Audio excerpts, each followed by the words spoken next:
Hello students, welcome to Rayat Shikshan Sanstha Satara's ROSE project for 11th Science conducted by Yashwantrao Chauhan Institute of Science, Satara. I am Mrs. Ashwini Prasad Kulkarni. I am working as a junior college teacher in Yashwantrao Chauhan Institute of Science, Satara in Department of Chemistry. Hello students, in chemistry we are studying the chapter number 5, that is chemical bonding, and in last lecture we have studied about the concept of bonding, the Coastal and Lewis approach to the bonding. Then we have studied about the octet rule. Further we studied how the ionic bond is formed, its example. We have seen about the formation of covalent bond and its example. And now in today's lecture we will study about the formal charge. What is formal charge? The formal charge of an atom in polyatomic molecule or ion may be defined as the difference between the number of valence electrons of that atom in an isolated or free state and number of electrons assigned to that atom in the Lewis structure. आता कोणत्याही ॲटमचा formal charge म्हणजे काय बघा, तर त्या item जेव्हा free state मध्ये असतो त्यावेळी त्याच्या व्हॅलन्स शेल मध्ये असणाऱ्या इलेक्ट्रॉन्सच्या संख्येमधून आपण तो ॲटमचं लेविस स्ट्रक्चर मध्ये त्याच्याकडे किती इलेक्ट्रॉन्स आहेत त्या इलेक्ट्रॉनची संख्या आणि फ्री इलेक्ट्रॉनची संख्या हे एकमेकांचा जर त्याचा आपण डिफरन्स काढला म्हणजे फ्री स्टेट मध्ये असणारा व्हॅलन्स इलेक्ट्रॉन्स आणि लेविस स्ट्रक्चर मध्ये असणारे इलेक्ट्रॉन्स, तर व्हॅलन्स इलेक्ट्रॉन्स मधून लेविस स्ट्रक्चर मधल्या इलेक्ट्रॉनची संख्या वजा केली की आपल्याला काय मिळणार आहे, तर त्या ॲटमचा फॉर्मल चार्ज आपल्याला मिळणार आहे. फॉर्मल चार्जचा फॉर्म्युला काय आहे बघा, formal charge on an atom in a Lewis structure is equal to total number of valence electrons in the free atom minus total number of non-bonding electrons minus half into total number of bonding electrons. Now see that formal charge म्हणजे काय, तर valence electrons minus non-bonding electrons minus bonding electrons divided by 2 म्हणजे bonding electron ची संख्या half करून घ्यायची आपल्याला. So in general, in short, the formula can be given as formal charge is equal to VE valence electrons minus NE म्हणजे non-bonding electrons minus half into BE म्हणजे bonding electrons. So formal charge is equal to VE minus NE minus half into BE. That is the formula of formal charge. आता एक example बघूयात आपण. Ozone मॉलिक्यूलचं example आहे O3. त्याचं Lewis structure आधी काढावं लागेल आपल्याला. Then we will able to find out the formal charge. In ozone, it is a bent structure. 3 ozone atoms are placed as an angular structure. Central ozone is considered as oxygen number 1, second oxygen as 2, and here this oxygen is considered as oxygen number 3. 3 एकूण oxygen आहेत, त्यांना number केलेला आहे 1, 2, 3. The formal charge on the central oxygen number 1. पहिल्या ऑक्सिजनचा formal charge कसा येईल बघा, ऑक्सिजनचा फ्री स्टेट मध्ये total number of valence electrons असतात 6 मायनस काय आहे तर नॉन बॉन्डिंग इलेक्ट्रॉन्स. आता इथे याच्याकडे ऑक्सिजनकडे 2 नॉन बॉन्डिंग आहेत म्हणून -2 minus half into bonding electron. हा जो सेंट्रल ऑक्सिजन आहे यांनी हे 2 बॉन्ड आणि हा एक बॉन्ड म्हणजे एकूण 3 बॉन्ड तयार केले. 3 बॉन्ड म्हणजे 6 इलेक्ट्रॉन म्हणून आपल्याला मिळतं 6 - 2 minus half into 6 that is equal to +1. So the formal charge on oxygen number 1 is +1. Formal charge on the oxygen 2. आता या 2 वर बघा 6 - 4 मायनस हाफ इंटू 4. 6 का तर व्हॅलन्स शेल मध्ये 6 इलेक्ट्रॉन्स असतात, -4 2 इथे लोन पेअर्स आहेत म्हणजे एकूण 4 इलेक्ट्रॉन मायनस हाफ इंटू 4. आता मायनस हाफ इंटू 4 का तर बॉन्डिंग इलेक्ट्रॉन पण 4 आहेत कारण त्यांनी 2 बॉन्ड्स तयार केलेले आहेत. So 6 - 4 minus half into 4 that is equal to 0. and the formal charge on the end oxygen marked as 3. हा जो तिसरा आहे त्याच्यावरचं बघा 6 minus half into 2 that is equal to -1. So again when we write the Lewis structure of the ozone molecule we can assign the charges. बघा with the formal charge आपण कसं काढू शकतो त्याचं स्ट्रक्चर जसं आहे तसंच काढायचं. सेंट्रल ऑक्सिजनचा फॉर्मल चार्ज आहे +1 म्हणून इथे प्लस साइन दाखवलं. 1 आहे म्हणून चार्ज लिहिण्याची गरज नाही आणि सेकंड ऑक्सिजन जो आहे त्याच्यावर चार्ज नाही, so we have shown nothing here. And on the third oxygen there is -1 charge, so I have written the sign minus. आता बघा लोएस्ट एनर्जी स्ट्रक्चर जे असतात ते कसे फाइंड आउट करायचे, तर वेगवेगळे जे पॉसिबल स्ट्रक्चर असतील कोणत्याही मॉलिक्युलचे ते सगळे काढायचे, त्यातल्या कोणावर फॉर्मल चार्ज कमी आहे ते बघायचं आणि ते असणार आहे lowest energy structure. The lowest energy structure can be selected using formal charges from number of possible Lewis structures for a given species. The next point that we are going to study is limitation of the octet rule. First is incomplete octet. Examples काय आहेत बघा. आता octet rule मध्ये आपण काय शिकलो होतो, तर we have seen according to octet rule whenever there is a bond formation between two atoms, each atom either gains, shares or loses electron to complete the octet. प्रत्येक ऍटम जेव्हा chemical bond तयार करत असतो तेव्हा तो त्याच्या outer orbit मध्ये 8 electron येण्यासाठी एकतर इलेक्ट्रॉन देतो, घेतो किंवा शेअर करतो. पण काही वेळेला बॉन्डिंग अशा पद्धतीने सुद्धा होऊ शकतं की बॉन्ड तर तयार होतोय पण सेंट्रल ऍटमच्या आउटर ऑर्बिट मध्ये 8 पेक्षा कमी इलेक्ट्रॉन असतात. आता कमी आहेत म्हणून त्याला म्हणायचं incomplete octet. For example BF3, BeCl2 and LiCl etc. In these covalent molecules, the central atoms boron, beryllium and lithium have less than 8 electrons in their valence shell, but still they are stable. So it is called as incomplete octet. आता किती कमी असतात तर Li मध्ये बघा 2च electron असतात outer orbit मध्ये. Beryllium BeCl2 मध्ये बेरिलियम मध्ये एकूण 4 इलेक्ट्रॉन्स असतात. अशा पद्धतीने प्रत्येक सेंट्रल ॲटम मध्ये जर 8 पेक्षा कमी इलेक्ट्रॉन असेल तर त्याला आपण इनकम्प्लीट ऑक्टेट असं म्हणतो. फॉर एक्झाम्पल BF3 इथे बघा, आता इथे बोरॉन आहे सेंट्रलला, इथे 1, 2 आणि 3 बॉन्ड्स तयार झालेत म्हणजे 6 इलेक्ट्रॉन आहेत. 1 bond represents 2 electrons, so it has only 6 electrons and not 8. So it is an example of incomplete octet. Similarly for BeCl2 मधला जो बेरिलियम आहे त्याच्या आउटर ऑर्बिट मध्ये फक्त 4च इलेक्ट्रॉन आहेत आणि 4च इलेक्ट्रॉन असल्यामुळे त्याचं पण ऑक्टेट कम्प्लीट नाहीये. So it is again the example of incomplete octet. Next आहे लिमिटेशन ऑफ ऑक्टेट रूल, ते म्हणजे expanded octet. Some molecules like SF6, PCl5 and H2SO4 have more than 8 electrons around the central atom. Expanded म्हणजे जास्त. आता हे जे molecules आहेत sulphur hexafluoride, phosphorus pentachloride आणि सल्फ्युरिक ऍसिड यांच्यातला जो सेंट्रल ॲटम आहे त्या सेंट्रल ॲटमच्या आउटर ऑर्बिट मध्ये 8 पेक्षा जास्त इलेक्ट्रॉन आहेत म्हणून त्याला म्हणतात एक्सपांडेड ऑक्टेट. तर इथे फॉस्फरस पेंटाक्लोराइडचे एक्झाम्पल दाखवले. Central phosphorus is bonded to 5 chlorines with a single bond each. प्रत्येक क्लोरीनला तो एकेका बॉन्डने अटॅच झाला, पण असे एकूण 5 क्लोरीन आहेत. A1 bond means 2 electrons, so 5 bond means 10 electrons. म्हणजे फॉस्फरसच्या आउटर ऑर्बिट मध्ये एकूण 10 इलेक्ट्रॉन झाले म्हणजे 8 पेक्षा जास्त आहेत म्हणून त्याला म्हणायचं एक्सपांडेड ऑक्टेट. एक्सपांडेड ऑक्टेट चे आणखी 2 एक्झाम्पल्स आहेत, formation of SF6 and formation of H2SO4 molecule. इथे SF6 चं स्ट्रक्चर दाखवलंय बघा. सेंट्रल सल्फर आहे आणि त्याला 6 फ्लुओरिन अटॅच्ड आहेत. आता 6 फ्लुओरिन अटॅच्ड आहेत with a single bond, that means 6 bonds are there आणि 6 बॉन्ड तयार झाले म्हणजे एकूण 12 इलेक्ट्रॉन शेअर झाले. 12 इलेक्ट्रॉन्स आहेत सल्फरच्या आउटर ऑर्बिट मध्ये and hence SF6 is again an example of expanded octet. Similarly for H2SO4, the central sulfur is bonded to total 6 bonds. इथे डबल बॉन्ड म्हणजे 4, हा एक बॉन्ड म्हणजे 5 आणि हा एक बॉन्ड म्हणजे 6 बॉन्ड म्हणजे एकूण 12 इलेक्ट्रॉन. सल्फर मध्ये पण 8 पेक्षा जास्त आहेत म्हणून त्याला म्हणायचं expanded octet. The next example is of odd electron molecules.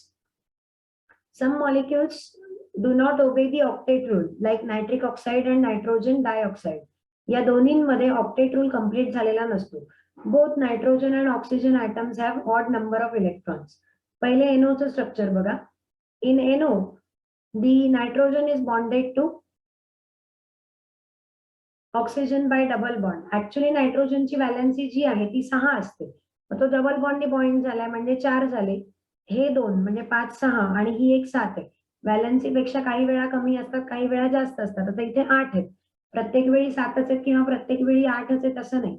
काही वेळा जास्त आहेत, काही वेळा दुसरं जर स्ट्रक्चर काढलं तर त्याच्यामध्ये काय आहे तर ऑक्टेट कम्प्लीट आहे. So this is called as odd electron molecule. Similarly for NO2, if you observe the structure of NO2, again you will see that the oxygen must contain the 6 electrons in the outer orbit, पण 6 नाही आहेत. तर इथे किती आहेत बघा, या 2 बॉन्डचे 2, या एका बॉन्डचे 2, हे 2 म्हणजे 4, हे 2 6 आणि हा एक 7. Again there is odd number of electrons present around the oxygen. So NO, nitric oxide, and nitrogen dioxide, NO2, they are the odd electron molecules. The next point that we are going to study is valence shell electron pair repulsion theory, that is VSEPR theory. The properties of substances are dependent on the shape of the molecule. Properties substanceच्या जे असतात त्या कशावर depend करतात तर मॉलिक्यूलच्या shapes वर depend करत असतात. मग हा शेप कसा डिसाइड करायचा तर तो valence shell electron pair repulsion theory वापरून आपण डिसाइड करू शकतो. Lewis concept that we have studied earlier is unable to explain the shapes of all the molecules. Lewis theory नुसार काही मॉलिक्युल्सचे शेप आपल्याला समजतात पण सगळ्याच मॉलिक्युल्सचे शेप समजत नाही and hence we need to study another theory that is called as VSEPR theory. आता VSEPR theory काय आहे तर it is a popular model used to predict the shapes of covalent molecule. Covalent bondने तयार झालेले जे molecules असतात त्यांना covalent molecules म्हणतात आणि त्या कोव्हॅलंट मॉलिक्युल्सचे शेप्स प्रेडिक्ट करण्यासाठी valence shell electron pair repulsion theory वापरली जाते. This theory is proposed by Sidgwick and Powell. Sidgwick आणि पॉवेल नावाचे दोन सायंटिस्ट होते, त्यांनी ही थिअरी प्रपोज केली आहे. It is based on the idea that the electron pairs of atoms repel each other. कशावर ही थिअरी डिपेंडंट आहे तर बघा, ही थिअरी असं सांगते की इलेक्ट्रॉनच्या ज्या पेअर्स असतात त्या एकमेकांना रिपेल करतात आणि त्यांनी रिपेल केल्यानंतर त्यांच्यातलं डिस्टन्स मॅक्झिमम होतं आणि ते स्पेसमध्ये एक पर्टिक्युलर ठिकाणी जाऊन फिक्स होतात आणि मग त्यांनी स्पेसमध्ये जी जागा ऑक्युपाय केलेली असेल त्याच्यावर त्या मॉलिक्युलचा शेप ठरणार आहे. आता बघा, कोणतीही थिअरी म्हणलं की त्याचे रूल्स पॉस्ट्युलेट्स असतात. तर आपण बघूयात rules of VSEPR theory. The number of valence shell electron pairs around the central atom determines the shape of the molecule. पहिला रूल असं सांगतो की कोणत्याही मॉलिक्यूल मध्ये जो सेंट्रल ॲटम आहे त्याच्या भोवती किती इलेक्ट्रॉन पेअर्स आहेत त्याच्यावर ठरणार आहे की त्या मॉलिक्यूलचा शेप कसा असेल.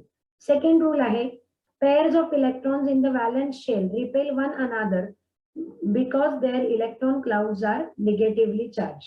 आता या ज्या पेअर्स असतात इलेक्ट्रॉनच्या त्या एकमेकांना रिपेल करतात कारण का तर इलेक्ट्रॉनवर निगेटिव्ह चार्ज असतो and we know that the same charges repel each other.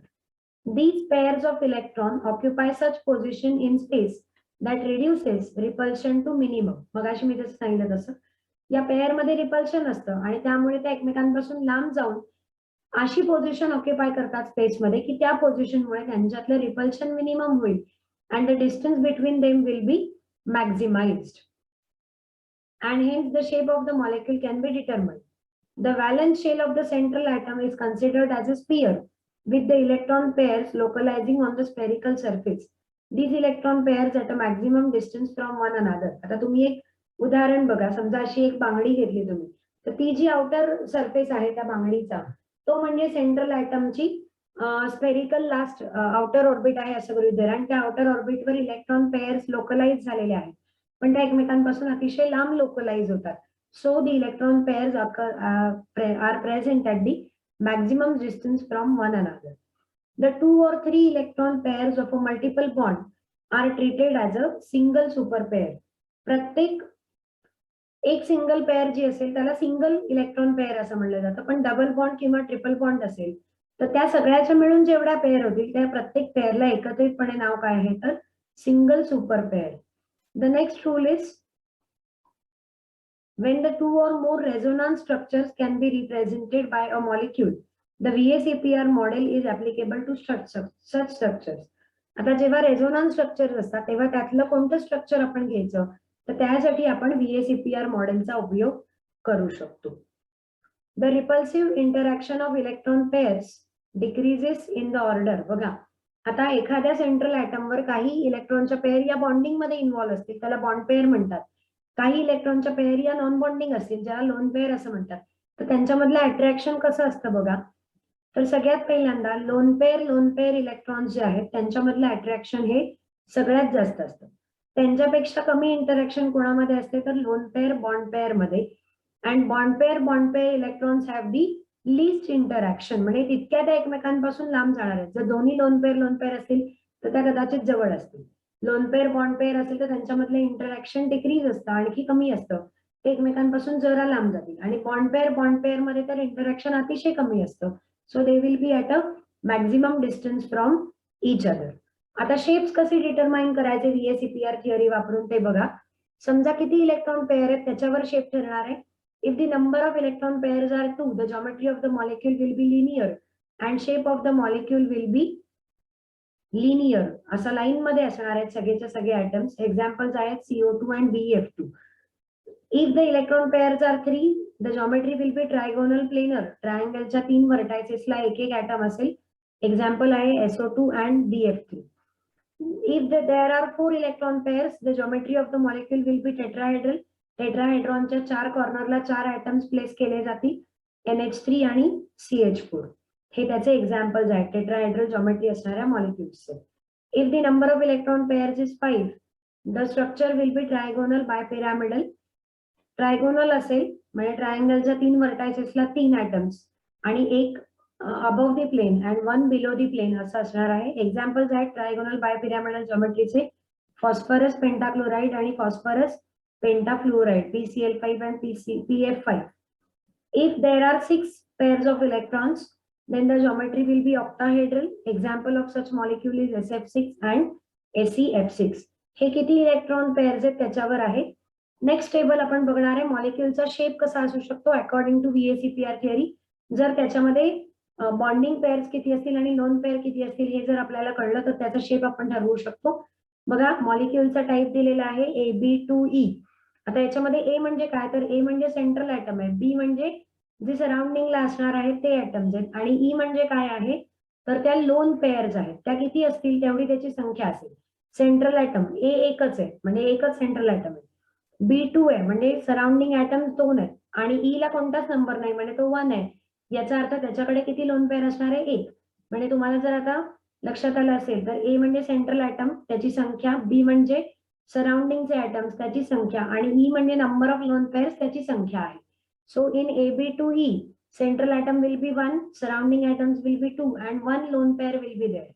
So the number of bonding pairs in AB2E will be 2 and number of lone pair will be 1. तर अशा पद्धतीने जेव्हा त्याच्यामध्ये 2 बॉन्डिंग पेअर आणि 1 lone pair असेल तर त्यावेळी त्याची अरेंजमेंट ही ट्रायगोनल प्लेनर टाइप मध्ये असेल आणि शेप असेल बेंट. असा जो बेंट मॉलिक्यूल आहे त्याचं एक्झाम्पल आहे SO2 आणि O3 ओझोन आणि सल्फर डायऑक्साइड. दुसरा टाइप आहे मॉलिक्यूलचा AB3E म्हणजे सेंट्रल ऍटम एक आहे, 3 सराउंडिंग ऍटम आहेत, 1 लोन पेअर आहे, 3 bond pairs and 1 lone pair. If you see here, the shape of the molecule is tetrahedral and the geometry is tetrahedral. Shape of the molecule is trigonal pyramidal and example is NH3. Then there is AB2E2. 2 bonding pair, 2 lone pairs. Geometry is tetrahedral, shape is bent and example is H2O molecule. AB4E म्हणजे एक central atom आहे, 4 surrounding atoms आहेत आणि 1 lone pair आहे. So 4 bonding pairs, 1 lone pair. The geometry is trigonal bipyramidal and shape is like seesaw. Seesaw सारखा त्याचा shape असतो. आणि एक्झाम्पल आहे SF4, sulphur tetrafluoride. Next type of molecule is AB5E2. एक central atom, 5 surrounding atom आणि 2 lone pair. So the bonding pairs are 3 and the lone pairs are 2. Central atom आहे, 3 surrounding atom आहे. Geometry is trigonal bipyramidal but the shape is like T. T हे जे English letter आहे तसा shape असतो. Example आहे ClF3. आता इथे आपण जे वेगवेगळे मॉलिक्यूलचे टाईप त्याच्यामध्ये किती बॉन्ड पेअर आहेत, किती लोन पेअर आहेत आणि त्याचं शेप कसं आहे आणि त्याचे वेगवेगळे एक्झाम्पल्स आपण बघतोय हे तुम्हाला लक्षात ठेवायचे की किती बॉन्ड पेअर आणि किती लोन पेअर असल्यावर कसा शेप असेल. तर त्या शेपच्या मॉलिक्यूलचे एक्झाम्पल्स काय आहेत याच्यावर परीक्षेमध्ये 1-1 मार्कचे क्वेश्चन तुम्हाला विचारले जाऊ शकतात. नेक्स्ट टाइप आहे AB5E. एक सेंट्रल ऍटम आहे, 5 सराउंडिंग ऍटम आहेत, 5 बॉन्ड पेअर्स आहेत, 1 लोन पेअर आहे. In such case, the arrangement is like octahedral and the shape of the molecule is square pyramidal. Example आहे BrF5. आणि लास्ट वन इज AB4E2 म्हणजे central atom 1, surrounding atom 4, त्यामुळे bond pair 4 आणि lone pair 1 आहे. In such case, the geometry is octahedral, but the shape of the molecule is square planar. एक square असतो, त्याच्या 4 कॉर्नरला 4 items असतात म्हणून तो स्क्वेअर प्लेनर आहे. आणि एक्झाम्पल आहे अशा मॉलिक्यूलचं ते म्हणजे XeF4. So this was about the shape of the different molecules based on the VSEPR theory, that is valence shell electron pair repulsion theory. आता VSEPR मॉडेल जे आहे त्याच्यामध्ये जर नॉन बॉन्डिंग इलेक्ट्रॉन्स असतील तर त्या नॉन बॉन्डिंग इलेक्ट्रॉनवर त्या मॉलिक्यूलचा shape कसा ठरतो, बॉन्ड अँगल मध्ये काय फरक पडतो हे आपल्याला बघायचे. By experiment the H bond angle decreases on moving from carbon to oxygen. आता बघा 3 एलिमेंटचा त्यांनी त्यात स्टडी केलाय, कार्बन, नायट्रोजन आणि ऑक्सिजन. आणि त्यांच्या असं लक्षात आलंय जेव्हा कार्बन 2 हायड्रोजनला पॉइंट असेल तेव्हा बॉन्ड अँगल सगळ्यात जास्त असतो. नायट्रोजन कार्बन कडून नायट्रोजन कडे जाताना बॉन्ड अँगल कमी होतो, म्हणजे नायट्रोजन सेंटरला आणि 2 हायड्रोजन बाजूला, तर बॉन्ड अँगल हा कार्बन पेक्षा आणखी कमी. आणि ऑक्सिजन मध्ये सगळ्यात कमी असतो म्हणजे H2O मॉलिक्यूल मध्ये. बघा एक्सपेरिमेंटली हे प्रूव्ह झालेलं आहे. Now you see that HCH bond angle किती आहे, 109.5 डिग्री आहे. HNH बॉन्ड अँगल आहे 107 डिग्री आणि HOH हा बॉन्ड अँगल आहे 104.5 degree. So from carbon to nitrogen bond angle is reduced. Again from nitrogen to oxygen bond angle is again reduced. So this was due to the non-bonding electrons. असं का होतं बघा, कार्बनवर non bonding electron नाही आहेत म्हणून त्यात bond angle जास्त आहे. इथे एक पेअर आहे नॉन बॉन्डिंग इलेक्ट्रॉन्सची म्हणून इथे बॉन्ड अँगल थोडा कमी आहे. And in case of H2O there are 2 non-bonding pairs of electrons and hence the bond angle is minimum in case of H2O. So जेवढ्या नॉन बॉन्डिंग इलेक्ट्रॉन्सच्या पेअर जास्त असतील तेवढा बॉन्ड अँगल काय होत जातो, कमी कमी होत जातो. Since electrons in a bond are attracted by 2 nuclei they do not repel as much as lone pairs. आता बघा ज्या इलेक्ट्रॉन पेअर्स आहेत त्या 2 न्यूक्लिआय मध्ये विभागलेल्या आहेत आणि त्यामुळे त्यांच्यामध्ये रिपल्शन कमी असतं आणि रिपल्शन कमी असल्यामुळे ते जवळ आहेत आणि म्हणून ते जवळ असले म्हणजे त्याचा अर्थ काय, तर बॉन्ड अँगल हा रिड्यूस झालेला आहे. So more the number of lone pairs, there will be less repulsion and the bond angle will be less. That is, the angle decreases due to presence of the lone pairs of electrons. Therefore, the bond angle decreases as the number of lone pair increase. Lone pair ची संख्या वाढली की bond angle काय होत जातो, हळूहळू कमी होत जातो. इथे बघा ऑर्बिटल पिक्चर ऑफ NH3 आणि H2O दाखवलेला आहे. ऑर्बिटल ओव्हरलॅप इन NH3 मधलं ऑर्बिटल ओव्हरलॅप बघा, नायट्रोजन आहे त्याच्यावर ही एक लोन पेअर आहे अमोनियामध्ये आणि ह्या 3 एकमेकांच्या जवळ आहे म्हणून बॉन्ड अँगल कमी आहे. त्याच्यापेक्षा कमी बॉन्ड अँगल हा H2O मध्ये असतो. इथे H2O आहे, इथे एकूण 2 लोन पेअर्स आहेत. 2 लोन पेअर मुळे या ज्या बॉन्ड पेअर्स आहेत त्या एकमेकांच्या आणखी जवळ आल्या as compared to in ammonia. The orbitals come closer in H2O molecule and the bond angle again decreases. So this was about the effect of non-bonding electron pairs on the bond angle. जेवढा number of non-bonding electron pairs वाढतील तेवढा bond angle काय होत जातो, कमी होत जातो. So here in this lecture today we have studied about formal charge. What is formal charge? How to find it out? Then we have studied about the limitations of the octet rule. त्याच्यामध्ये आपण incomplete octet, त्याच्यानंतर expanded octet आणि odd electron molecules बघितले. Lastly we have seen about VSEPR theory, valence shell electron pair repulsion theory. VSEPR theory मध्ये आपण त्याचे rules बघितले, त्याच्यावरून आपण किती लोन पेअर्स आहेत, किती बॉन्ड पेअर आहेत, त्याच्यावरून आपण शेप कसा डिसाइड करायचा हा सगळा पार्ट आपण आजच्या लेक्चर मध्ये बघितला. Lastly we have seen about the effect of non bonding pairs of electrons on the bond angle.